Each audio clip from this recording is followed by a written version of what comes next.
Morning. And you are juror 52. 52, correct. All right. A couple things before I turn you over to the attorneys. First of all, I'm going to swear you in so that all your answers are under oath. So if you could raise your right hand. Do you swear or affirm under penalty of perjury that you will truthfully answer all questions about your qualifications to serve as a juror? I will. All right, thank you. Also, I'm going to ask you to move close to the microphone so that we can pick up your voice. Also, I'm wearing my mask, given how we are fairly close, but there is plexiglass between us. There's plexiglass between you and the attorneys when they're asking questions. So if you feel that it would be more comfortable or that we could hear you better with the mask removed, feel free to remove the mask while you're being examined. Your choice. I'm not going to make you do it, but if you feel comfortable doing it, that'd be fine. Got it. Okay. First of all, you filled out the questionnaire, and thank you for doing that. A lot of good information here. Is everything that you answered on that questionnaire true and correct? Yes. All right. Any changes or additions to the questionnaires that you can think of right now? No, sir. Okay. And the attorneys will probably go into more individual questioning about this because sometimes when you fill that out months ago, other things happen. You hear other things that might change opinions. Or you just, in reflection, think, oh, I probably should have put that in there. Or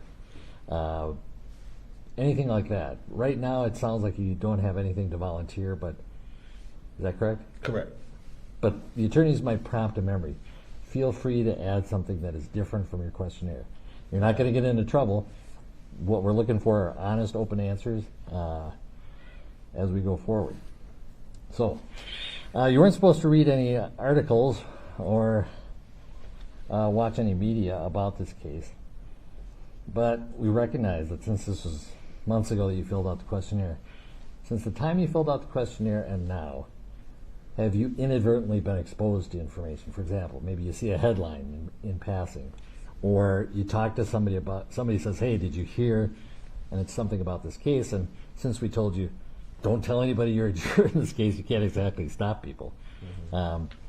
Anything like that happen to you that you became inadvertently aware of some information about the case since the questionnaire and today? Yes, definitely. I've seen headlines just speaking on the case coming up, just saying the dates, what to look out for, just different headlines like that through media outlets, so yahoo.com Okay. in particular. Anything other than like kind of the basic logistics of the trial? No. Okay. Do you hear anything about any other, about any of the parties, the attorneys, pretrial matters, related No. civil litigation, anything like that? No, sir. All right. And the reason we ask is because you may have heard things about the case, and that was our first question on the questionnaire.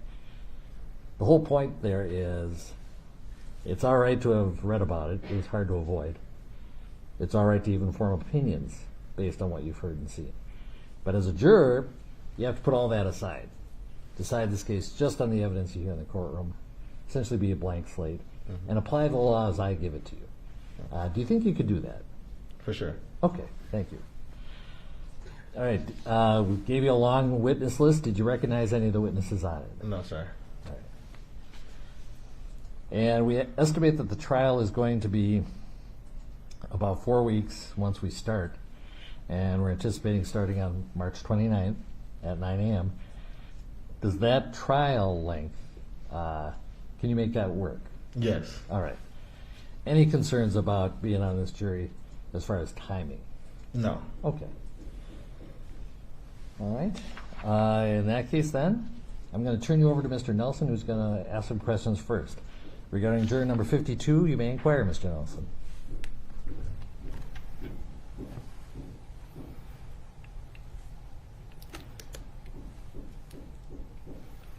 Good morning, sir. Good morning. Thank you for being here this morning. Were you here on Friday, too? I was, yes. Well, thank you for your patience. Sometimes these things take a little bit longer than we anticipate. So what I would like to do this morning, sir, is kind of ask you a series of kind of broad and general questions to get to know you a little bit better. And then I'm going to follow up with some specifics on your questionnaire. Okay. Understanding it's been a while since you filled this out and may not remember exactly what you wrote. Okay. All right. So let's assume you and I were to have met in some other circumstance, a social event, a party, whatever. What are a couple of things about you that I would walk away knowing? That I'm a pretty friendly, positive person. Generally have a positive attitude, look at a positive outlook on things. Okay. Any hobbies, special interests, things of that nature? I'm majorly into sports, big basketball fan, sports, and then writing and music. So, okay, great. Now, in your personal, well, let me ask you this: you got at some point you learned that you were a prospective juror in this particular case, right? correct. And you had obviously heard about this case prior to receiving that notice. When you got the notice that you were a potential juror in this case, what was your initial reaction? I think I was more like, it's kind of odd because I had never expected to be on jury duty anytime soon during that period. So it was just kind of surprised, shocked. Okay. Yeah. Did you, knowing that it was about this case, did you have any concerns for your personal safety, the safety of your family, anything of that nature? No, not at all. Okay, great. And how about with respect to COVID-19? Do you have any concerns? You've obviously taken a lot of precautions here. Well, not at all. Okay. In your personal or professional life, can you think of a situation where you were called upon to resolve a conflict between two people? Absolutely. So in my personal life, I coach youth sports, and a lot of times parents have conflicts with maybe how much their kid is playing. So a lot of times I might have to step in and mediate, maybe amongst two parents that have a conflict within that, and it's just a matter of just communicating and just giving everybody a platform to talk and listen, giving the next person a chance to listen to actually what's going on. Okay. I think that's a great example. In terms of, so you would say that hearing both sides of the story is a pretty important component. Everybody has to have a chance to kind of communicate what's going on or what their thoughts are. Sure. Now, in terms of, again, your personal or professional life, can you think of a situation where you've been called upon to determine who's lying about a particular situation or who's telling the truth? Same type of thing within coaching, dealing with parents and with youth. Sometimes you do get people that kind of bend the truth, and it's just a matter of not necessarily proving that they're lying, but you kind of pick up on different patterns as you get to know the people and get to know the parents and the kids. You pick up on their patterns, and you start to understand when they kind of possibly are bending the truth a little bit. Okay. So in that situation, one of the things that you would be doing if you're a juror is, number one, resolving a conflict, right? Mm-hmm. And conflicts that may emerge in the jury room as well, right? Conflicts between other jurors. Do you recognize that? I'd never thought of that, actually. Okay. So you may be in a jury room, and let's assume, or hypothetically, there's a particular piece of information or evidence that you or that one juror thinks is extremely important, and that another juror or jurors think is irrelevant, right? That is ultimately a conflict between the jurors, right? Yeah. How would you approach that situation based on your personal and professional experiences? I think by giving each juror a chance to state what their thought process is, why they think this thing is irrelevant or irrelevant, and getting the next person to do the same thing. And then from there, we would have to kind of discuss, I guess as a group, we would have to discuss on what makes sense. Okay. And there's always a possibility that maybe, depending on what it is, they possibly could both be right, one could be wrong, one could be right. But I think it would come down to a group discussion to kind of determine which way to lean on that. Okay. And in terms of, the type of person you are, obviously we're taking you at face value. We don't know what's in your heart or your head. Let's assume that it's you that has a very strong opinion that this piece of evidence is relevant or important, right? And others just think that that's nuts, that it's not relevant.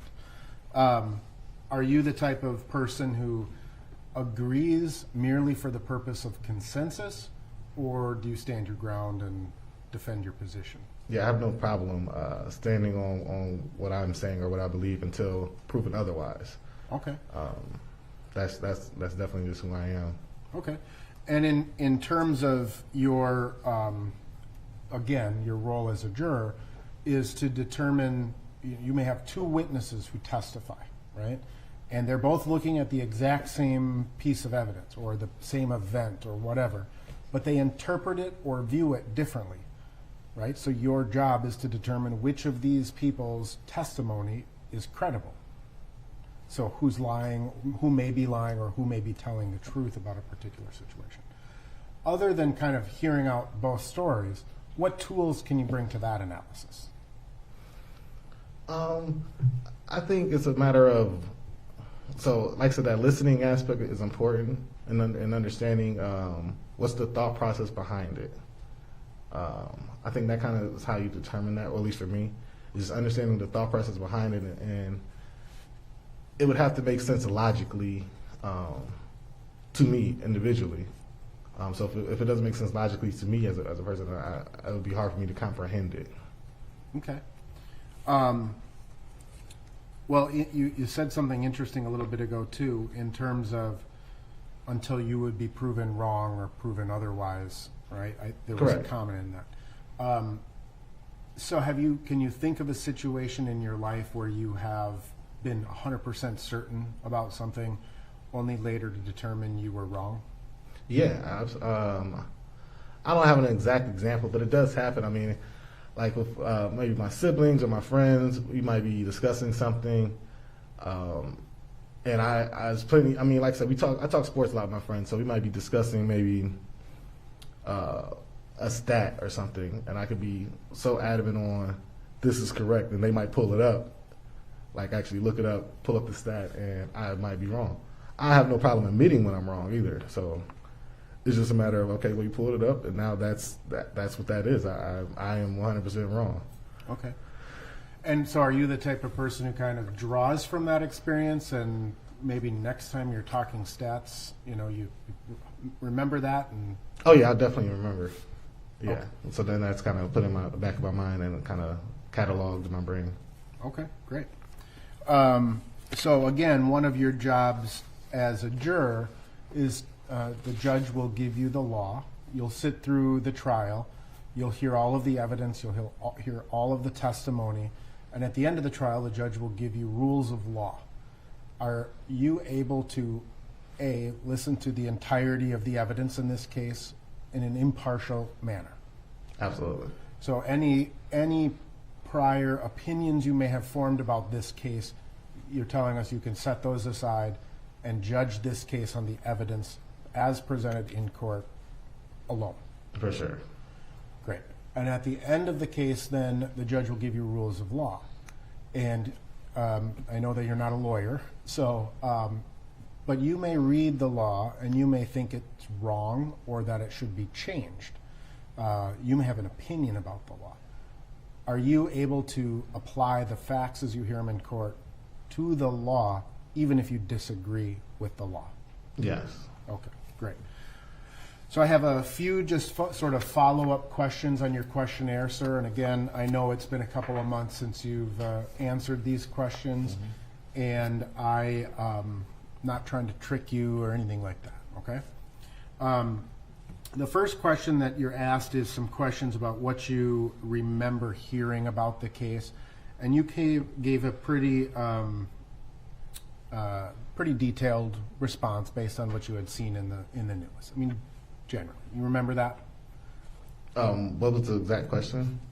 I guess that was sort of a confusing question. Yeah. Do you remember what you wrote about what you had heard about this case, generally?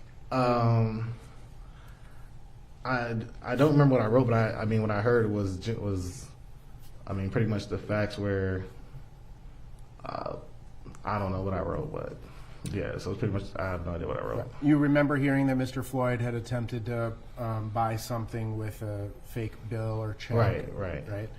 And somehow he ended up on the ground with Chauvin using his knee against Floyd's neck to hold him in place, crowd surrounding, they start recording. So it's Yeah. basic recitation of what you understood happened on that particular day, right? Right. And ultimately, you understand, or you remember hearing that there were 2 autopsies, one that said Floyd may have died from a previous condition, and another saying something else. So if you were, again, in this case, to be listening to the evidence, and say, for example, only one autopsy is presented in court, can you set aside what you may have heard about any other information and only focus on what was presented in court? Yeah, for sure. Okay, great. Now you were asked a couple of questions about your impression of Mr. Chauvin and Mr. Floyd, and with respect to both of those individuals, you have a neutral you indicated you have a sort of a neutral Right. opinion. And ultimately, with respect to Mr. Chauvin, you wrote, "I do not believe the defendant set out to murder anyone. However, based on the video, I'm not sure about what the reasoning could be." Do you remember writing that? No, but I still I stand on that still, but I don't remember necessarily writing that. Yeah, sure. And again, I'm not. That's what you're. Yeah. I'm not trying to trick you. Would you be able to listen to what people may come in and say about police training, about police practice, and what any potential reasons may be? Yeah, I mean, like I mentioned earlier, a lot of times I like to understand the thought process behind something. That's kind of how I understand things is by hearing somebody's thought process and letting them actually speak their thoughts.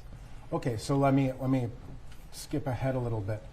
In any criminal trial in this country, the defendant has no obligation to ask a single question, present any evidence, and obviously the defendant has he has the right to remain silent during the Absolutely. trial, right? So if you're not able to hear directly from Mr. Chauvin would you hold that against him about what his thought process was? No, because I believe, isn't it then a matter of whatever's presented then? So I mean, I would have to come to kind of in my own brain, kind of come to some type of conclusion on what, or I guess the court would have to come to some type of conclusion on what the process was. I mean, since he would remain silent on that. So Okay, so you're willing to adhere to that principle of law? yeah, Okay, great. And with respect to Mr. Floyd, you say, "I view him as just an average, regular man, no other information about him." correct. Okay, great. It indicates that there's a question about watching a video of Mr. Floyd's death and how many times you think you had seen that video. And so I just want to make sure we're on the same page as to what video you're talking about and what video we're talking about, all right? Because it may be Okay. different. There was you understand that a bystander filmed this incident. That video got uploaded to a social media platform, and then it went viral. Is that the video you think you have seen in the past? I believe so. It was a bystander uploaded social media video. Yep. Okay. And then have you seen any other videos, because there were other body-worn cameras that had been released? There were some security cameras that people released. Have you seen any other video of the incident? No, I have not. Okay. Now, in terms of that video, the bystander video, have you watched it in its entirety, or have you just seen what was presented on news channels as part of smaller segments as part of the story? I've not seen it in its entirety. Okay. But you've seen 30-second, maybe a minute clip here and there? Yep. Yep. Okay. And you indicated at that time you'd seen it 2 to 3 times, right? Mm-hmm. Is that maximum? okay? I understand. Yeah. Understand you weren't counting, thinking that you needed to ever be asked that question. But you also indicated that you have talked with some family and friends or coworkers, or potentially discussed it online. want to kind of parse those into two categories. Okay. You've talked about it with your friends and family, right? Yes, correct. Have you posted any opinions on social media about it? No. Okay. But when you've talked with your friends and family, you wrote, "My opinion has been, why didn't the other officer stop Chauvin?" Okay. Do you remember, I mean, can you explain that a little bit more, or what opinion you had formed about that? About which part? Which? About, well, you say, "My opinion has been, why didn't the other officers stop Chauvin?" I mean, so just what do you mean by that opinion? Meaning, why didn't the other officers do any type of intervening or something? That's all I mean. Okay. I'm just curious in terms of your impression of Officer Chauvin, Yeah. right? So did you form the opinion that he was doing something wrong? I don't know if he's doing something wrong or not, but somebody died from the situation. So I mean, I like I said, I don't think he had any intention of harming anybody, but somebody did die. So even if you have no intention of doing something and something happens, somebody could have possibly still intervened and prevented that. Okay. That's kind of my thought process. That makes So yeah, so it's kind of like if say if I'm not paying attention and I'm driving my car, somebody can still tap me and say, "Hey, pay attention." So I mean, that's my thought process. Is somebody can intervene regardless of just somebody can intervene if something's going possibly wrong. Okay, fair enough. You were asked a couple of questions about. You were asked a question about the impact to the Twin Cities community in the aftermath of Mr. Floyd's death, the protests, and your response was that you have. There was asked if you think the Twin Cities was positively or negatively impacted, and you responded, "Neither. The protests have the potential to have positive impact, but I have seen no impact so far." Can you explain what you meant by that? Meaning, so when I say it has the potential to be positive, it just means that what comes from that just hasn't happened in terms of if there's possibly changes that need to be made, just what needs to happen in general, just in order to see, because like I said, somebody did pass away from this, so something positive either has to come from it or nothing comes from it. It was something positive could be, like I said, just simple, maybe a few changes in the way things are handled. I don't know. I don't know what they could be, but I do feel like something positive could possibly come from it. I don't know what negative could come. Like, I'm not the type of person that kind of harps on the negatives. I don't even know what the negative impacts could be personally. Okay. You were asked a question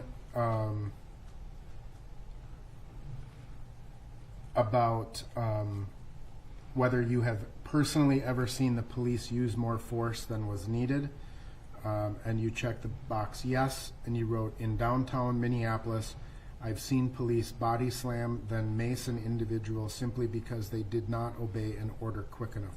Was that, like, it's obviously something you personally observed, right? Correct. Was it a friend of yours, or were you just a passerby to that situation? Just passing by. Okay. Did you see the entirety of the contact between the police and this individual, or do you think it's possible you may have missed something? I definitely could have missed something. I just was walking down the street. But you formed the opinion based on what you saw, that the police used more force than was necessary in that circumstance? Absolutely, yes. Okay. And are you able to set that kind of aside, and you understand that situation is different than this situation, right? Absolutely, yeah, both isolated in that sense. Okay. Now, you didn't give us much information, and you remember you have the ability to say that something is private, but you were asked, have you or someone close to you ever been arrested for a crime? And you wrote yes. And how you thought the police handled that arrest, and you said they acted professionally. Was that a personal situation or a friend? Personal. Okay. Was that the driving ticket that you referenced later? Yes. Okay. So yeah. And it was like a bad license or something like that? Yes, correct. Okay. You were asked a series of questions about there were a series of just blanket statements. And then you were asked to rank your opinion from strongly agree to strongly disagree to each of these statements. And there's just a couple I want to cover with you. And then I am nearing the end of my questions for you, sir. In terms of these statements, there is a statement that reads, discrimination is not as bad as the media makes it out to be, and you strongly disagreed with that. Can you explain your thinking in that? I think it's well beyond what the media can even report. Just in general, just because discrimination is such a broad thing. It's a broad spectrum of things. It would be impossible for the media, I think, to cover it all, because it could be some of the smallest things can be discrimination, and sometimes there's just no way for it all to be covered. Okay, so you think that there's more discrimination? You interpreted that question to be that there's more discrimination that has occurred than the media could just ever even cover. Correct. Do you think that sometimes the media exaggerates discrimination? Well, yes. I think that's part of their job, I believe. Okay. And do you think that there are certain circumstances where something could be perceived as discrimination even though it wasn't? Yeah. I wouldn't say that it wasn't, but I mean, some of discrimination is perception. Right. So I can't say that somebody else's perception is automatically incorrect. Right. That's their perception. If they feel like they were possibly discriminated against, I feel like they have the right to feel that way. Sure. But can you also see how the other person who is conducting the discriminatory act may have a different perception? Absolutely. And I think that's where, just in general, better communication, needs to be done. Sure. It's just a matter of communicating thought process and what's going through each person's mind. Okay. You also, there's a statement that says, police in my community make me feel safe, and you somewhat agreed with that.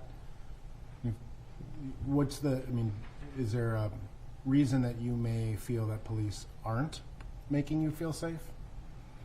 Well, just like the incident from earlier that was just stated, where I seen the kid kind of get slammed to the ground. That doesn't necessarily make me feel safe, but also, like the gym I go to, there's a few officers that go there, and they're great guys. So it's like that's where that somewhat comes in. I wouldn't want to see anybody get body slammed, but also I know some great guys. So okay. In that situation, did you try to intervene with the police, or were you just a passive observer? Just pass by. Okay, gotcha. There is a statement that says, "I support defunding the Minneapolis Police Department," and you somewhat disagreed with that. Can you explain that? Yeah, I don't quite know what defunding would look like all the way. I haven't read up enough on it. So I don't know whether I would completely disagree or agree. I know benefits to the police. I guess I don't know enough on it to really. I would have to read up a lot more to actually form a strong opinion. Sure. You were asked a couple of questions about both the Black Lives Matter movement and the Blue Lives Matter movement. You indicated that you have a very favorable impression of the Black Lives Matter movement, and you wrote, "Black lives just want to be treated as equals and not killed or treated in an aggressive manner simply because they're black." Can you just explain that a little bit more? Explain my answer? Yes. Could you repeat what you explain? Sure. What you wrote is, Black lives just want to be treated as equals and not killed or treated in an aggressive manner simply because they are black. Okay. So, I mean, I guess I'm asking is, I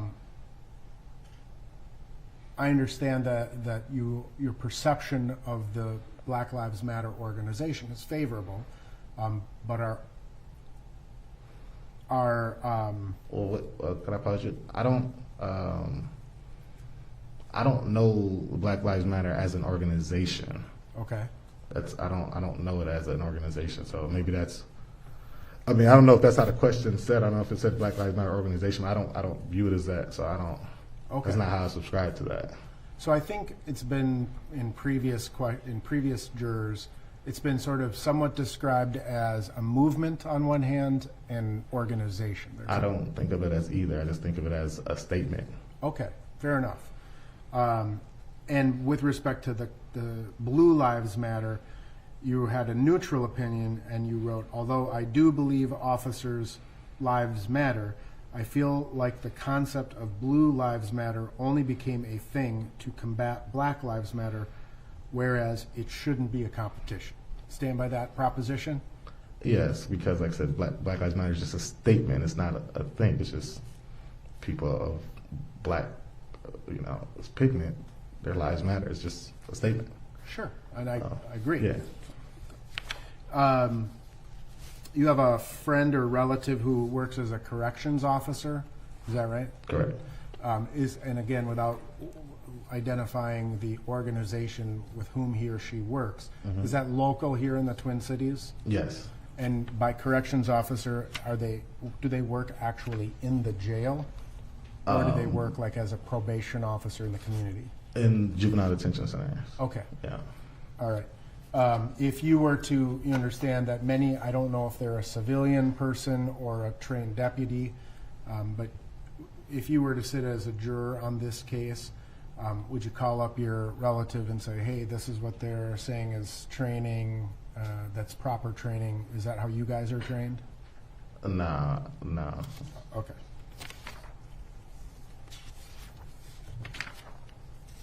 So my last questions for you, sir, have to do with the last question on the survey, the last two questions are, do you want to serve as a juror in this case? And you checked the box, yes. And you were then asked why. And you said, because of all the protests and everything that has happened after the event, this is the most historic case of my lifetime, and I would love to be a part of it. Can you just explain your thinking in terms of how did the protests and things that have happened afterwards have to do with the facts and evidence in this case? Well, there's no correlation between the protests and the facts. The facts are the facts. There's no correlation between those two things. Okay. Me stating that this is possibly a historic moment is just based on the different movements that have come from this. That's just the fact of the matter. Sure. So I mean, it's kind of what I understand you to be saying is that this is a historic event in many regards, right? Yes. And again, you're willing to listen to the facts and evidence in this case, apply the law, and be a fair and impartial juror. Correct. All right. If I may have just a couple minutes, Your Honor.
Follow-up question, sir.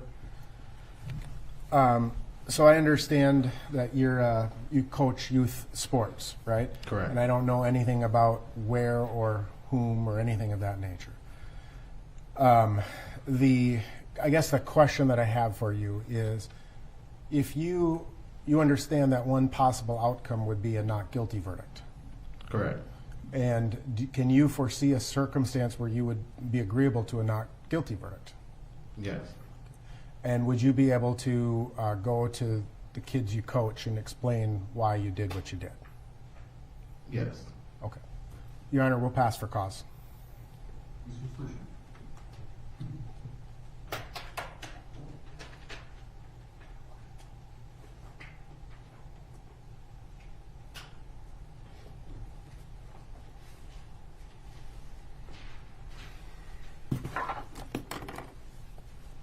Thank you, Your Honor.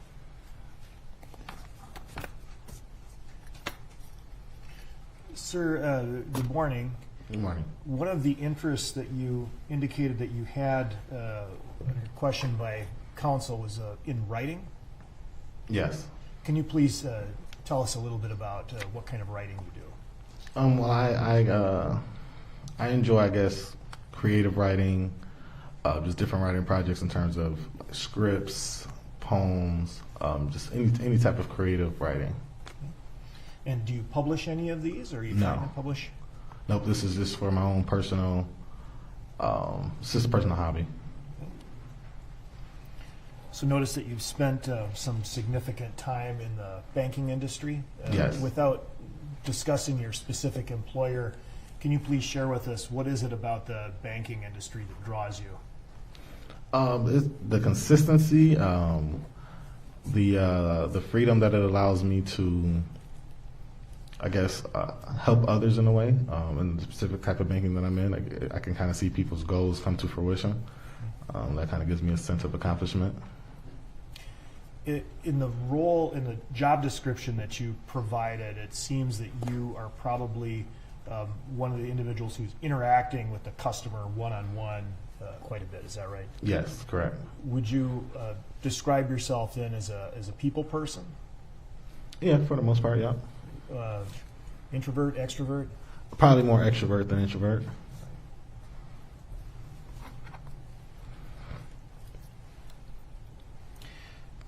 I wanted to ask you a few questions about drug use and whether you know anyone or have observed a friend or even an acquaintance struggle with illegal drug use. Yes, I have. And can you share with us a little bit your opinions of people who may struggle with drug use? My opinion on them is no different than my opinion on anybody else. It's just something that they're struggling with, that they're possibly trying to get through, but they're still just like anybody else. Would it be fair to say that you would not judge someone more favorably or less favorably if you learned that they had a struggle with illegal drug use? Correct.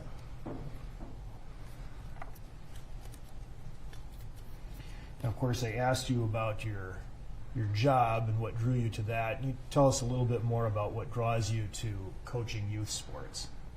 Like similar to my job, I can kind of see, this time kids set a goal or just grow in general and to be positive adults. To me, that gives a sense of accomplishment for myself, to see them grow into adults, to successful adults. Now, this probably has never happened, but one could hear of a situation where, say, a parent could be a little overly enthusiastic during a game and maybe give you some coaching advice on the spot. Has that ever happened to you? All the time. Right? All the time, yeah. And maybe a couple of parents could maybe have disagreements about how much playtime their kid's getting. Yep. Have you ever seen a situation where two parents, either on the same team or opposite teams, kind of start getting into a conflict or a yelling match? Yes. Have you ever done anything to calm or de-escalate that situation? Absolutely.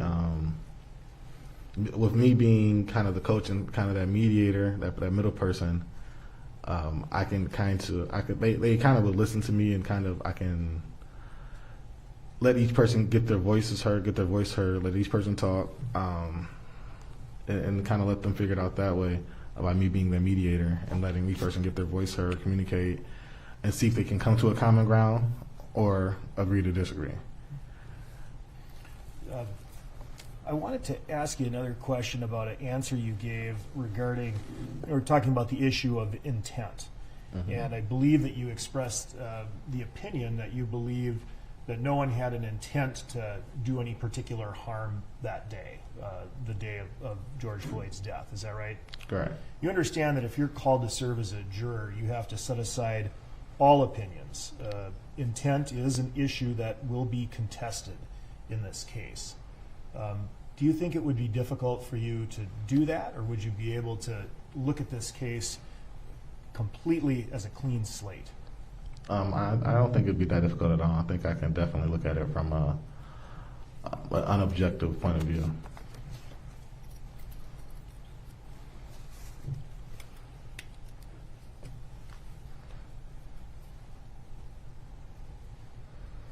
All right. One moment, Your Honor.